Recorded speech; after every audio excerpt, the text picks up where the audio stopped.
So glad to see you all here. We are very excited to start with this webinar in 2022.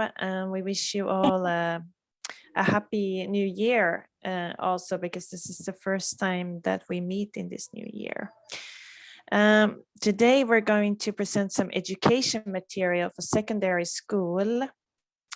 WWF in Sweden has worked with education materials for a long time, but it is a new thing for the One Planet City Challenge cities. So we are very excited about this. Susie, do you want to flip the slide to the next slide?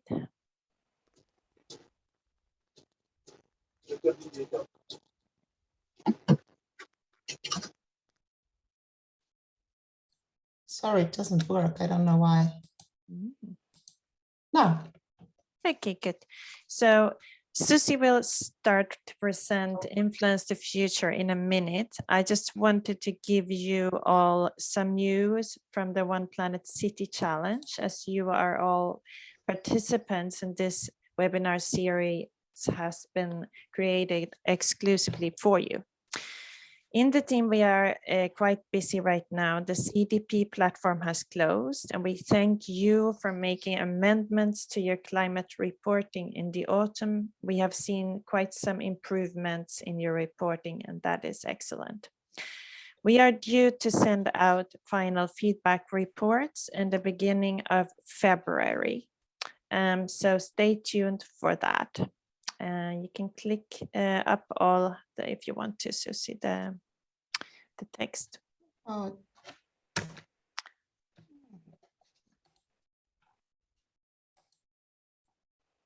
So on the 24th of February, we will host a webinar on how to read and interpret the feedback report. So all of your questions hopefully can be answered there. After that, at this moment, we are also putting together our expert jury, and they will deliberate to determine the national winners and then the global winner. National winners will be celebrated in April, and our global winner is scheduled to be celebrated in the beginning of May, or two global winners this time, actually. One from a developing setting and one from an industrialized setting.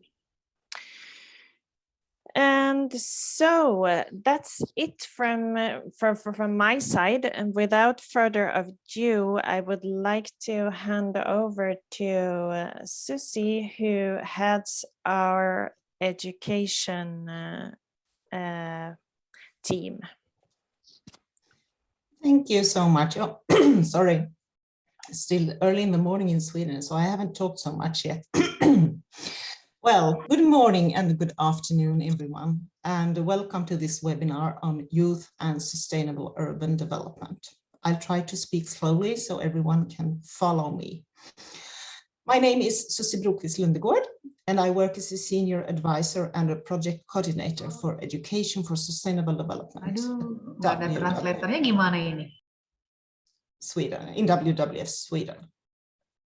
So, and for the next approximately 60 minutes, you will hear about why and how we can engage youth in sustainable urban development. Why is it important, and how can we do this via education? You will also take part of a couple of practical examples from Sweden and from the Philippines, presenting by two of my colleagues. And before we end, we will have time for questions. So please write them in the chat during the presentation, and we'll try to keep track on them. And I don't know, Victoria, who is it who checked the chat during this presentation? I will check the chat. You will check the chat. Thank you. So let's start. Let me start by briefly clarify why we must work with the city per se. I assume you already know a lot about this, so I'll just give a short recap. Already today, 50% of the world's population lives in cities, and the forecast is that the number will rise up to 70% by 2050. This means that if we can get the cities and their inhabitants to live and be sustainably within the planet boundaries, it will make a huge difference for the environment. A consequence of the big number of inhabitants, factories, transports, etc. in the cities means that they stand for 70% of the global CO2 emissions. So once again, you can see the big impact the city has, for example, the climate changes we witness today. Youth are one of the most affected groups when it comes to climate change. I listened to a lecture a couple of weeks ago, and one of the speakers said that approximately 98% of the world's children and youth will be negatively affected by the rising temperature in one way or another. 98%. That's a lot. And isn't that enough to put children and youth in the center of the Sustainable Development Goals? We have a big number of youth on the planet. Of course, it differs between different parts of the world, but in, for example, Africa, 70% of the inhabitants are under the age of 35. When it comes to education, we have the SDG number 4, quality education for all, and the target 4.7 that specific states the importance of education for sustainable development. This means, among other things, that youth are an important group when it comes to enabling sustainable initiatives and ideas. You can see why youth and education are crucial in the transformation needed. But the question is, what kind of education are needed to prepare our youth to live and thrive in an ever-changing and complex world, and to act for sustainable development? Do we really do the right things? This is an examples of what we think is important when it comes to educate the younger generation. We want youth to be engaged, empowered, and get action competence. We want them to have a strong voice in societal development, and we want youth to be engaged in developing the nearby surrounding in a sustainable way. But we also want to support teachers to use democratic work methods, collaborate with the surrounding community, have an interdisciplinary approach, work with authentic challenges, and to build the education based on students' interest and engagement. In the light of that, we have developed an inspirational material called Influence the Future, Our City 2030.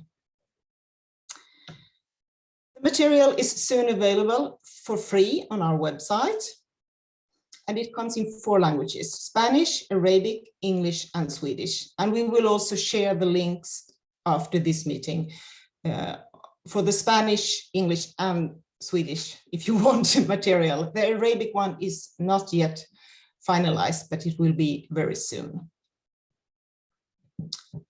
In a nutshell, the material consists of facts about the challenges we have, information about education for sustainable development, how you as a teacher can plan the work with the students, and 4 teaching areas with activities you can do with the students. And the teaching areas are biodiversity, climate and energy, consumption and waste, and food. And you can choose, as a teacher, you can choose to work with 1 teaching areas, 2 teaching areas at the same time, or you can work with all 4 at the same time. One important part of the work is to initiate a so-called climate council, where the students present their visions and solutions for their city. Politicians, city officials, and other relevant stakeholders are invited to the climate council. And except for the students' presentations, the climate council contains of dialogues between youth and the decision makers via roundtable discussions, panel discussions, etc. The idea is for youth and decision makers to meet and talk about how young people can participate in the democratic process and how they want to see their city develop in a sustainable way. We will now try one of the activities from the material, and it's from the teaching area biodiversity. So if you do this in real life with the students, you of course do it in the classroom physically, and you have a imaginary line on the floor. But today we will do it digitally via Annotate. And I will explain for you, if you haven't used Annotate before, how you will do it. But before that, the purpose with this activity is to trigger the students' thoughts on if and for what they need the nature, and of course start a discussion around this. So you see a line here that goes from I do not need nature to I really need nature. And now I will ask you to go to view option in the top of your screen, choose Annotate, and then stamp. And then you choose a stamp and mark your position on the line. Do you need nature? Or how much do you need nature? So I will give you now a couple of minutes to go to Annotate and put your mark on the line, and we'll see if you need nature or not.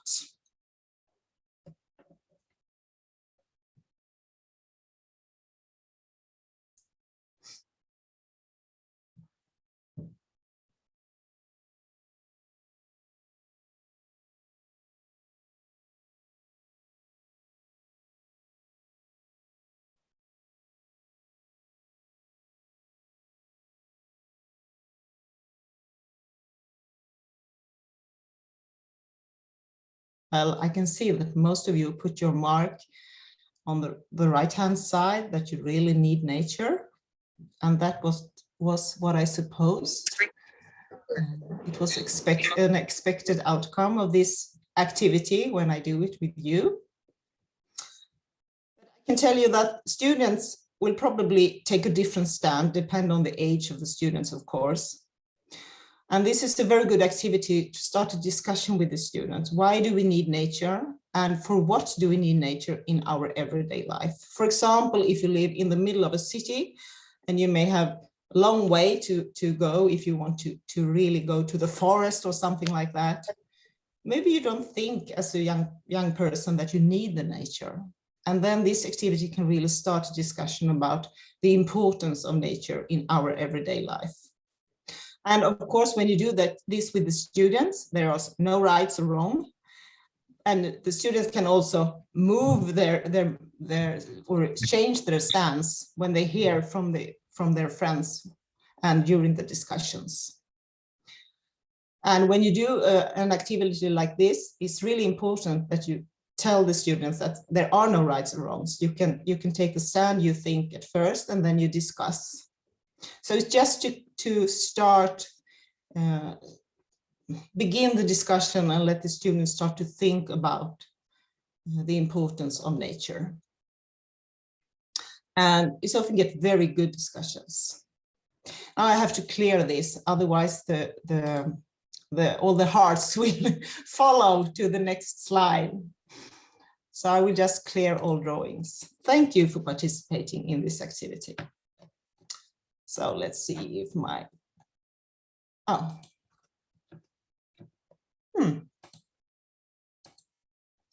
here. So in 2018, WWF started a 3-year project in collaboration with Plan International to implement our city in 4 countries outside Sweden. It was Uganda, Rwanda, Zambia, and the Philippines. And I will now show you a short video about the project. Ang Our City 2030 Youth Visions and Solutions ay isang proyekto ng WWF at PAN International na nakatuon sa kabataan at sa mga partner na syudad ng mga bansang Sweden, Uganda, Rwanda, Zambia at ang Philippines.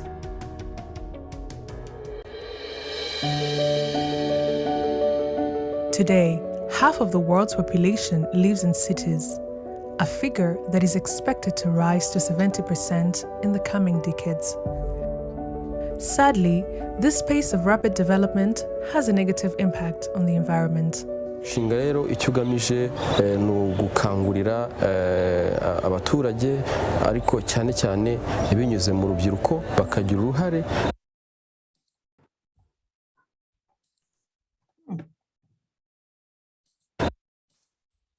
Oh, sorry. I don't know what happens. I try again.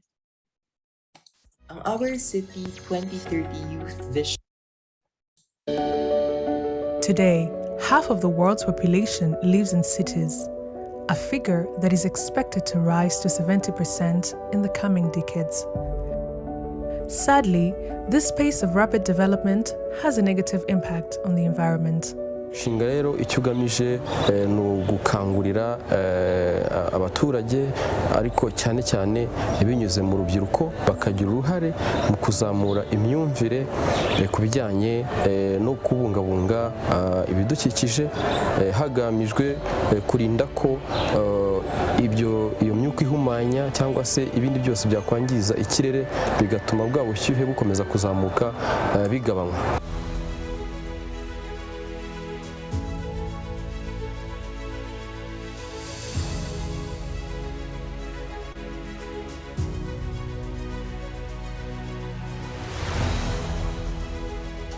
Karanasan ito ay makapagbibigay ng kumpiyansa sa mga kabataan na maipakita ang kanilang mga natatanging galing at talino sa pagbuo ng konkretong plano at solusyon para sa suliraning kinaharap ng kanilang pamayanan. Sa pamamagitan din nito ay madadama ng mga kabataan na sila ay tunay na bahagi ng lipunan. So our Cities project really does two things. One, it provides young people with the knowledge and education for them to change their attitudes, but also to equip them as leaders, not leaders in the future, but leaders who can influence decision making now so that it's actually quite appropriate. However, young people in Zambia, just like many other developing countries, face challenges such as high unemployment rates, lack of education, limited educational and civic engagement opportunities that have hindered their ability to contribute meaningfully to the country's sustainable economic transformation agenda. Government, working with its cooperating partners, has through the National Youth Policy devised measures to ensure that young people are incorporated in the country's development agenda as outlined in the 7th National Development Plan, Vision 2030, the Sustainable Development Goals, SDGs. I want to become a junior councillor is because I've seen the leadership of the day lacks youthful motivation or youthful understanding of the issues that are affecting the nation. So these children will have their mayor and they'll have their junior councillors as well. And then they'll make decisions also, they'll have small committees. But because it's not a legal body that will make those decisions, they'll make their decisions and bring them to our structure at the City Council.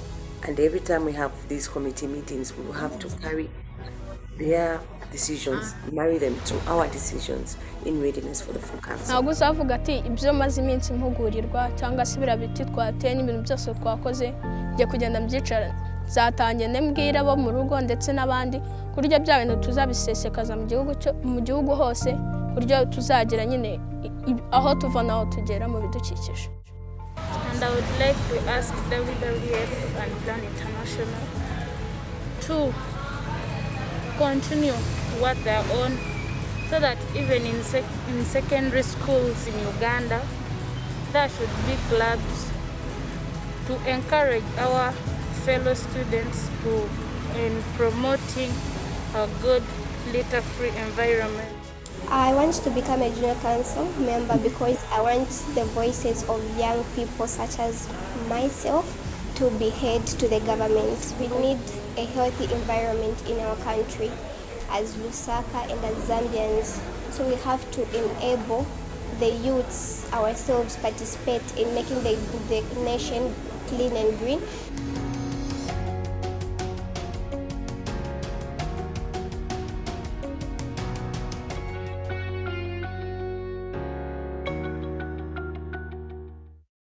Our City. Oh, sorry.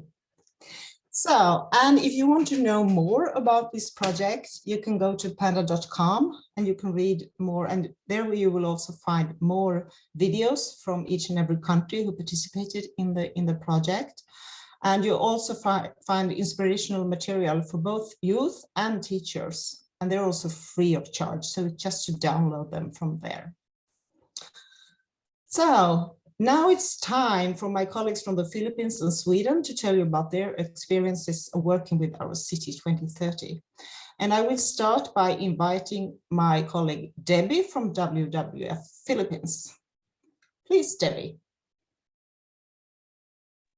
Thank you, Susie, for giving us in WWF-Philippines an opportunity to share our experience in implementing the Our City 2030 project. Good day to everyone. I'm Debby, Project Coordinator for the One Planet City Challenge and the Our City 2030 Youth Vision and Solutions Project. I'm here with my colleagues, Aimee and Dia. So if you have any questions, please feel free to chat them so we can respond. So in the Philippines, WWF and Plan International implemented the project with Quezon City. Susie, if you may, next slide. All right. So Quezon City is one of the highly urbanized cities of the National Capital Region and the most populous city in the country with around 3 million residents as of 2020. Aside from the city government, we work closely with the following offices during its implementation last 2018 to 2021. The Environmental Protection and Waste Management Department, the Schools Division Office of Quezon City, and its alternative learning system, which is the non-formal educational curriculum in the country, and the city's local youth development council and the Sangguniang Kabataan, which is the nationally mandated village-based youth council. Next slide, please.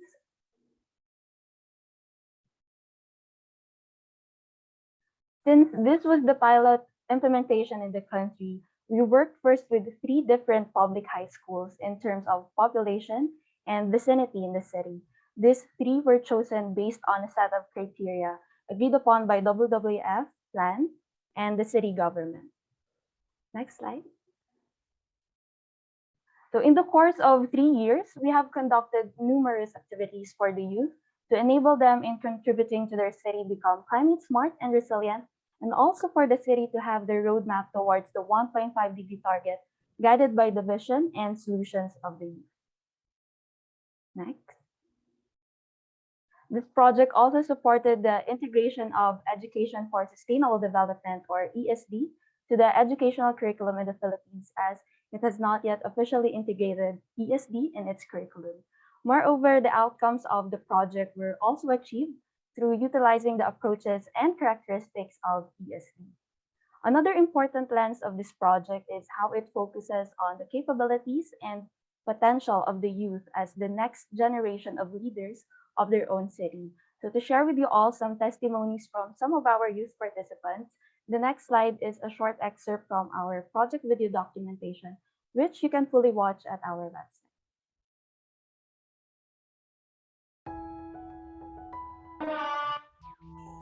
Ang mga natutunan ko sa WWF, syempre, SDGs, yung unang-una na sinabi sa amin, yung climate change, PRRM ng Plan International, tapos yung peer facilitation na this year na ginawa, yung urban gardening, yung solutions making, yung ESD, yung Education for Sustainable Development, QC's project, ngayon natutunan namin na may iba't ibang project pala ang Quezon City para sa aming mga estudyante. Maraming knowledge actually, bawat session, sa bawat webinar, may bago kang makukuha. And ibigay din to ng awareness sa ibang tao. Natutunan ko dito na ganito pala yung nagiging cause ng climate change. Ito pala yung nagpapalala. Hindi lang porket kabataan ka hindi mo kayang gawin. May mga simple or basic na kaya natin gawin. Applications sa mga natutunan natin na malaking tulong para sa environment natin. Ang karanasan ito ay makapagbibigay ng kumpiyansa sa mga kabataan na maipakita ang kanilang mga natatanging galing at talino sa pagbuo ng konkretong plano at solusyon para sa suliraning kinaharap ng kanilang pamayanan.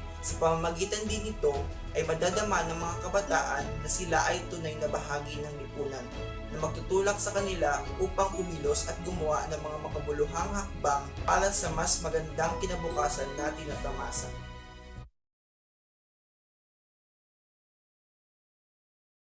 So they are just 3 out of 315 youth that we have directly capacitated from the 3 partner schools, alternative learning system, and Sangguniang Kabataan.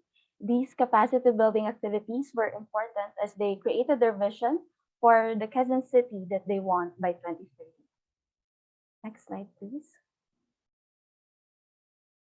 So to help them in this process, we have what we call the visioning workshop, which focus on the identity, interests, issues and challenges, contributions, strengths, weaknesses, and relevant SDGs of and for the youth. Next slide. And after 2 versions, and of course, in consideration to their experiences during the first year of the pandemic, the youth were able to come up with this final vision statement. Next. Aside from the capacity building, we also provided opportunities for student leadership. We have mentored 14 students on relevant facilitation, presentation, communication, and leadership skills. In fact, they were also awarded last 2021 as one of WWF-Philippines Conservation Heroes in recognition of their efforts and initiatives to lead their co-students during the last year of implementation of our City 2030. At present, they are now serving as our One Planet Youth Advocates for the youth-related activities of the One Planet City Challenge project. Next. We have also trained teachers from the 3 partner schools, alternative learning system, and the special education curriculum for learners with disabilities, so they may integrate ESD in their lesson plans. Next, please. Additionally, we have conducted 3 youth forums, or the climate councils, as Susie has mentioned earlier, for our youth, city government, and other in-city stakeholders, which gathered at least 900 participants, while we have oriented parents and staff from the city's Curriculum Integration Division on ESD to provide further support to our youth and teachers in and outside of the school. Our City 2030 also provided regional networking and learning exchange opportunities to our partners, as we were able to invite local representatives during regional meetings with the African countries. Another major highlight of this project is the meeting place and collaboration for the youth and the city government. So from their vision statement, the youth established 13 roadmaps, which helped them in identifying 6 final thematic roadmaps, where they based the 13 solutions they have developed, exhibited, and presented to the city government and other in-city stakeholders during the 3 youth forums.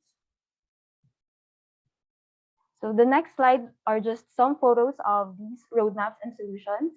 This one are some of the first batch of the roadmaps they have developed pre-pandemic, while the next one are the 6 final thematic roadmaps consolidated by the first and second batch of our youth participants. The next one is the first batch of solutions developed again pre-pandemic, while the last one are the second batch of solutions, which they developed purely online.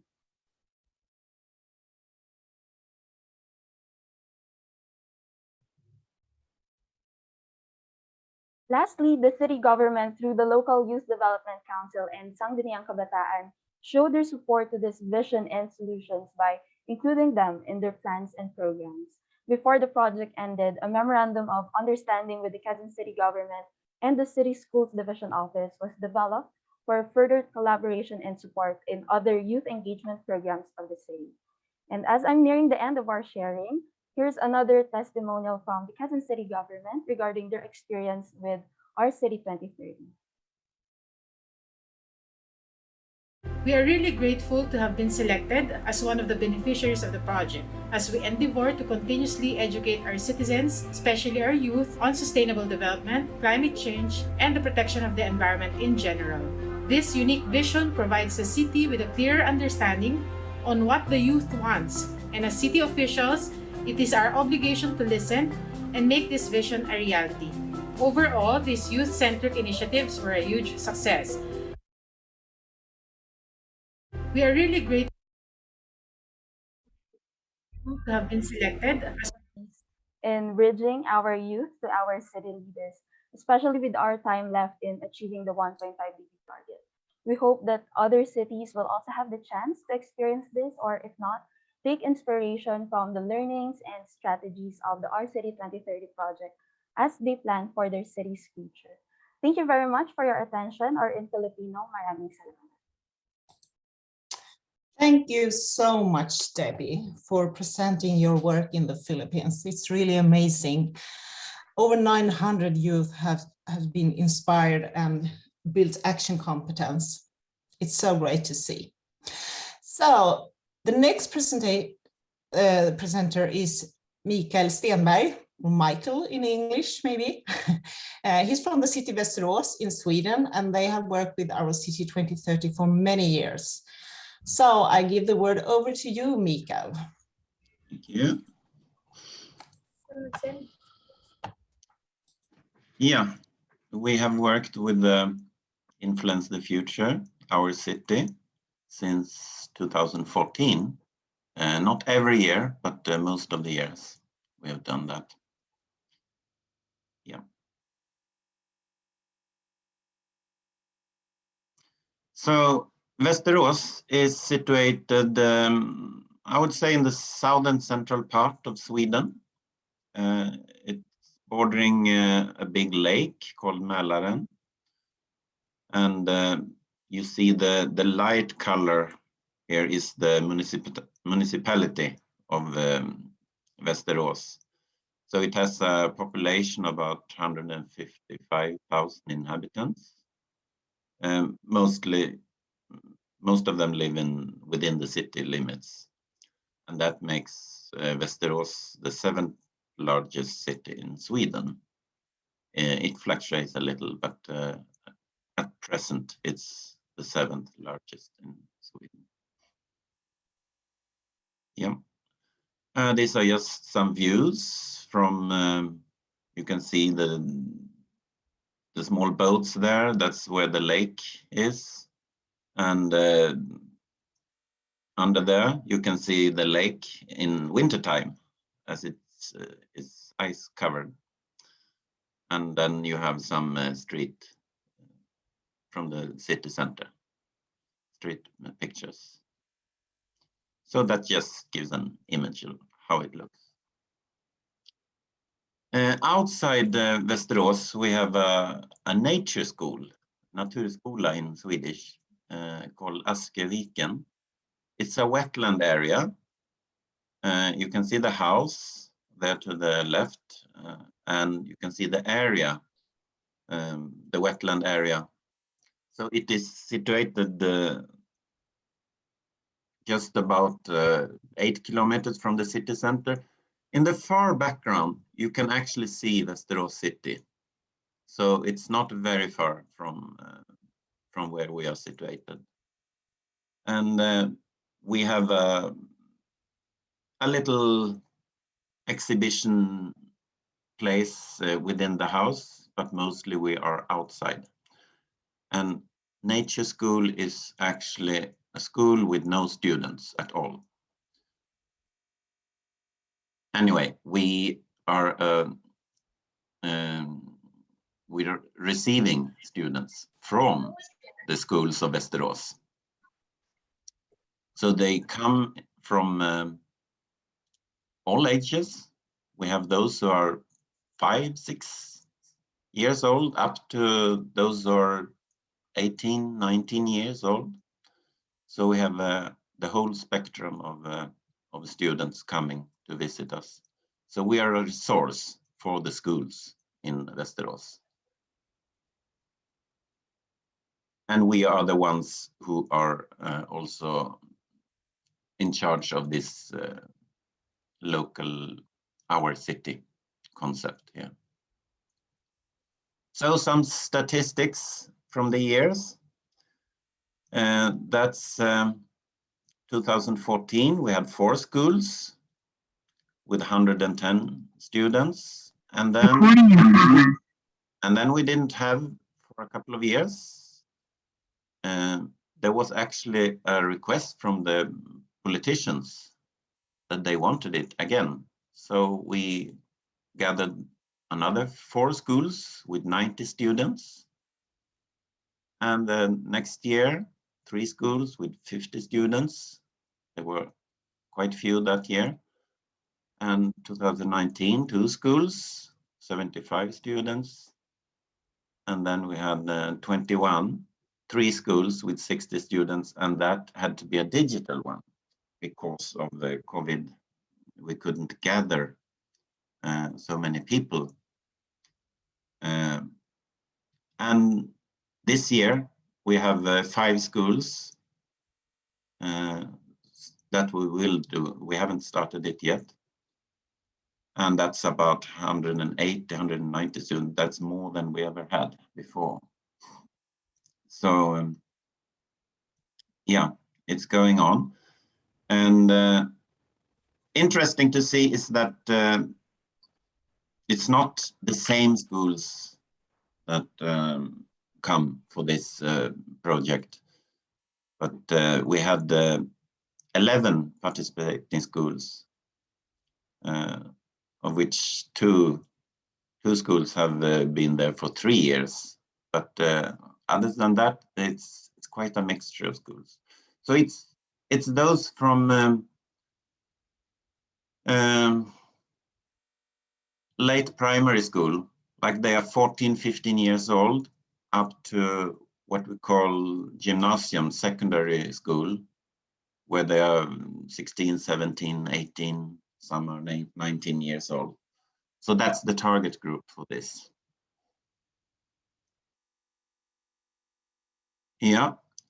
So when we gather the students who are going to participate in this, they work in groups, like 3, 4 students in each group. They select an area in Västerås.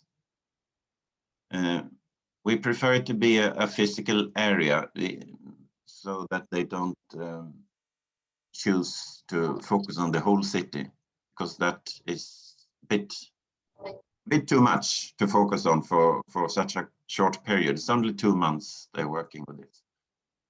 So they choose a place, and then they can have the different subjects like transports, consumption, energy, waste management, food production, biodiversity, or social justice.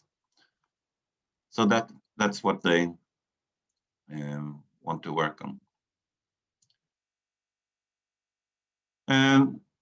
The itinerary looks like November. That's where we have the information for the teachers. And in January, then we'll have the information for the students, like a kickoff. And that will be on Monday, actually. No, so it's going to happen very soon. So January to March are the months where the students work on their projects. They are supposed to find a vision for a sustainable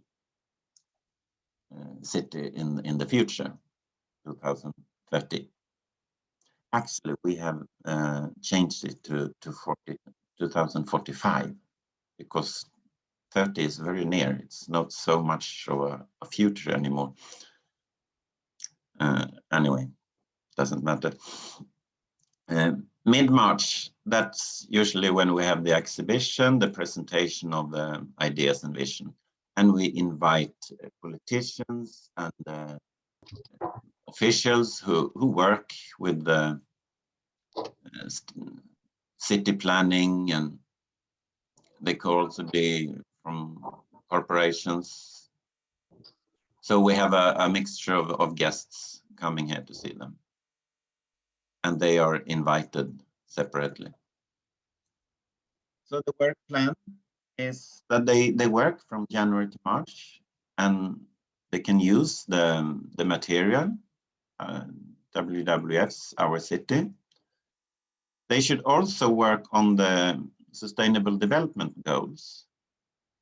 And we have said that they should at least have 3 different goals within their project that they're working towards.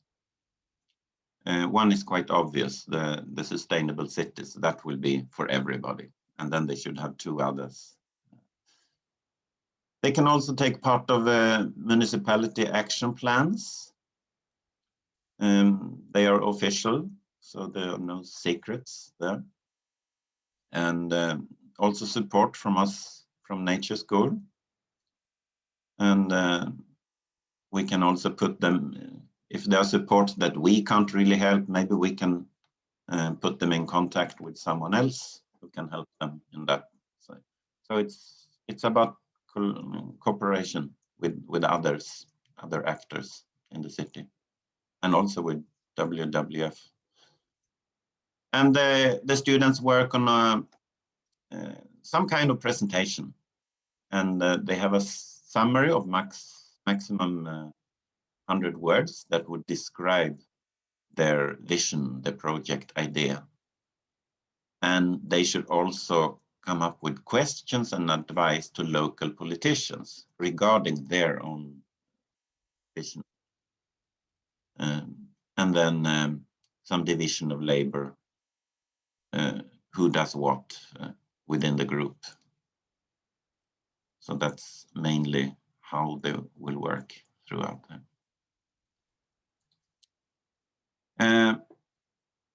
An ordinary exhibition day, well, they have looked a bit different from year to year, but usually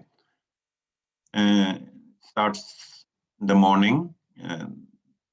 They come and set up the exhibition, and after that they have time to go around and see the others, because they come from different schools, so they haven't seen all the others, their contributions. And in that way, they can also practice on how to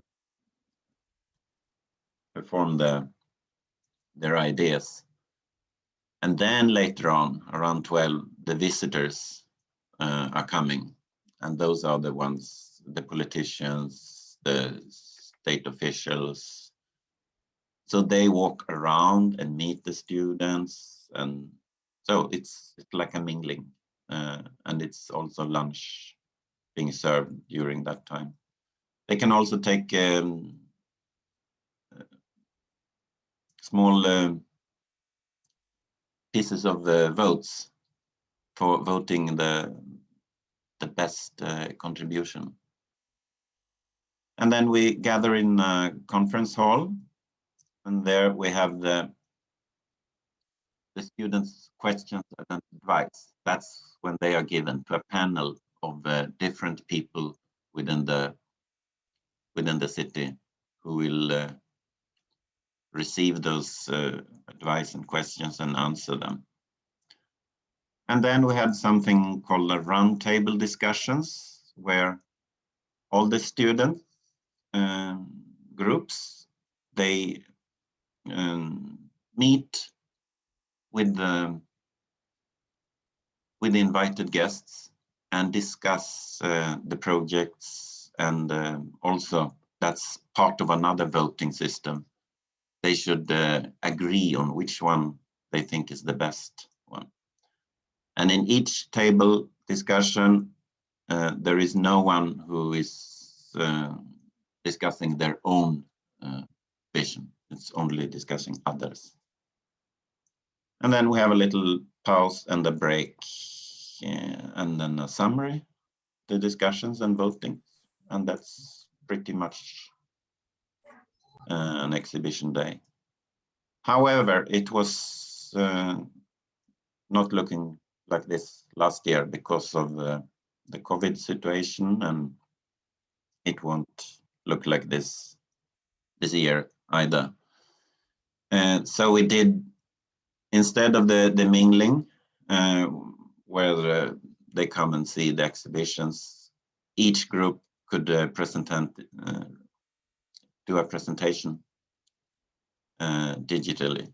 So we had all the guests there, and we could do the advice and questions with the panel. That could be done as well. The roundtable discussions could be done in group chat rooms. So it mostly worked anyway. Of course, it's better to have it physical. That's what we want, but sometimes we can't.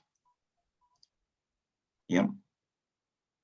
And these are just some pictures of how it looked on some of these days where they have their exhibitions and people are walking around and asking questions.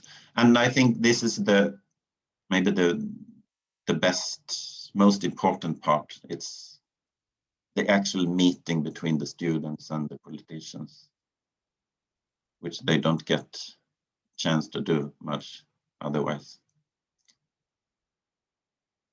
Yeah. Some lessons learned. Well, have many schools classes signed up, as there will most often be some who withdraw at a late stage. We have had that situation before. That's when we had 1 year that we had only 50 students. Now we have more than ever. So we really don't have that problem. It's more a problem how to handle the amount of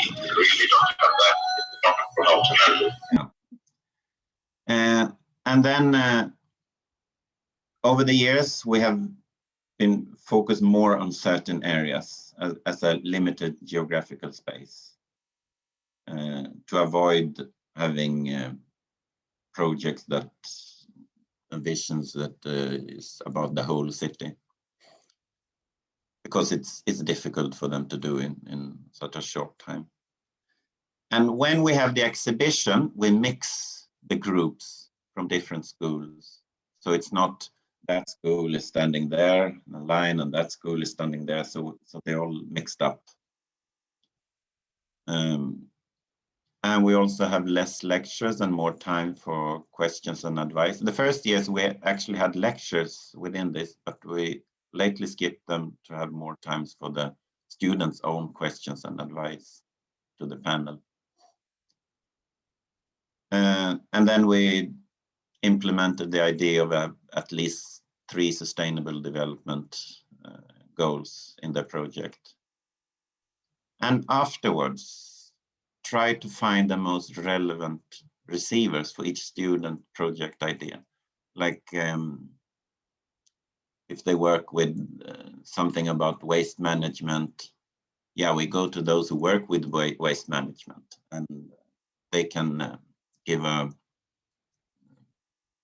feedback to the students, so it doesn't just end that day. In that way, we hope that it can continue somehow. Yeah. Thank you so much, Mikael, and also thank you, Debbie. It's very interesting to see how different cities work with this project. I will now stop sharing the screen and see if there are some questions. We have at least 5 to 7 minutes for questions, and we can also save the chat. Victoria, can we save the chat so we can, if there are questions, we can answer them afterwards if we don't have time. So let's stop sharing. So we have a broad question, of course, and that refers to the education department here going on among the touching upon Philippines, but I think it's relevant for everyone. How can you integrate education for sustainable development within all schools and have it supported by the government across the nation? I guess that sums it up more or less. Maybe Debbie, you want to say something about that, because I think you're in a country that doesn't have education for sustainable development in your curriculum. We have it in Sweden, and many countries in Africa have it. It's not easy anyway, but maybe you want to say something about that, Debbie. Yes, so we actually met with the Department of Education when our City 2030 project was ending, and they shared with us that they have plans to integrate ESD in the curriculum, although it's by 2024, so it's years from now still. But we support this in WWF-Philippines by promoting ESD integration to our partner schools, teachers and students, to other cities and other communities. Regarding the question, regarding the comment also, if on the curriculum integration, yes, they already have plans, and I think they have the environmental education as of now, but as we all know, ESD is more large. It's larger than just environmental education. So that's what we are supporting DepEd or the Department of Education to push through when 2024. Perhaps Aini also, or you can also add in the chat or just unmute themselves if they want to share anything. Thank you.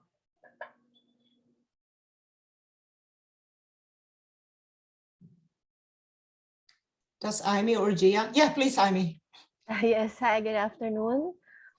Just want to also add on what Debbie said, and also in relation to the other comment from the Dipolo City about curriculum integration.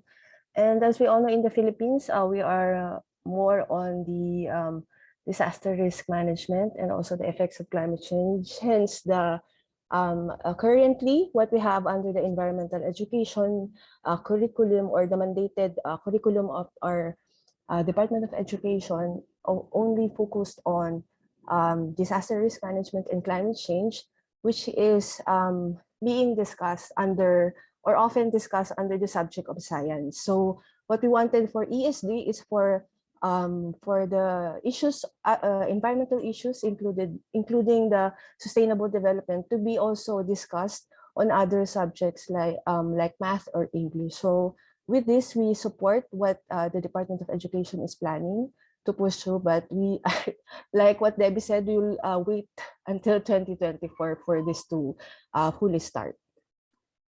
Thank you. Thank you, Amy.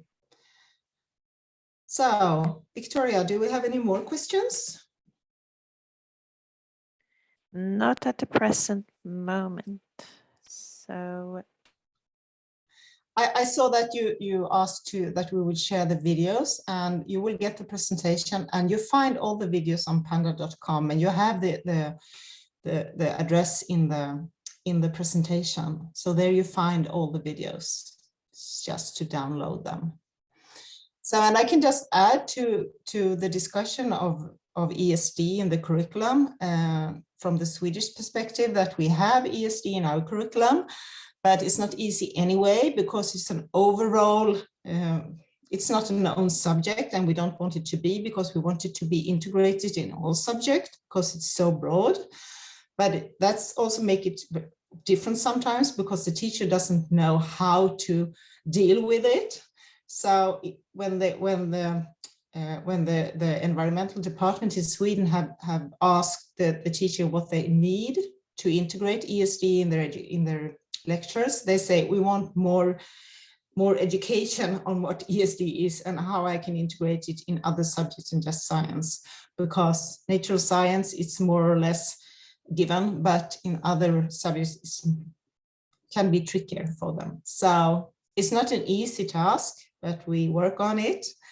And yeah, I don't know if you have anything to say about that, Mikael. You're muted.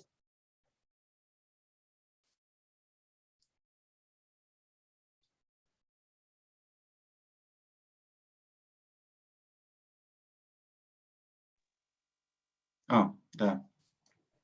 No, I don't think I have anything to add to that, but I agree.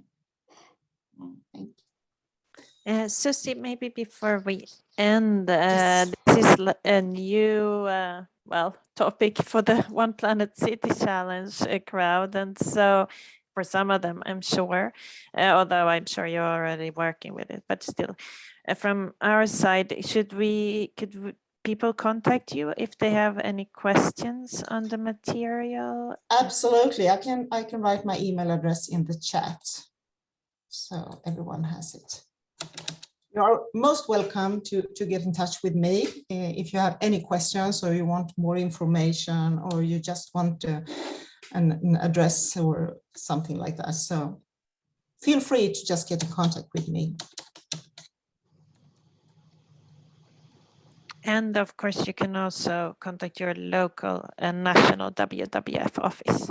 Of I see there course. are many representatives also from various offices across from WWF here today. So. Yes. Okay, so with that, I thank Mikael and I thank Debbie so much for being a part of this webinar, and I thank you all for listening. And I really hope that some of you maybe contact me and want to know more. And with that, I give the word to Victoria to end the meeting, I think. Yes, thank you everyone for coming here today. It was really exciting to see all of you. And in 3 weeks, we will talk about urban nature-based solutions. So most welcome to sign up for that as well. And if you still have any questions, you can stay behind, but otherwise we thank you for today. I wish you a nice day wherever you are.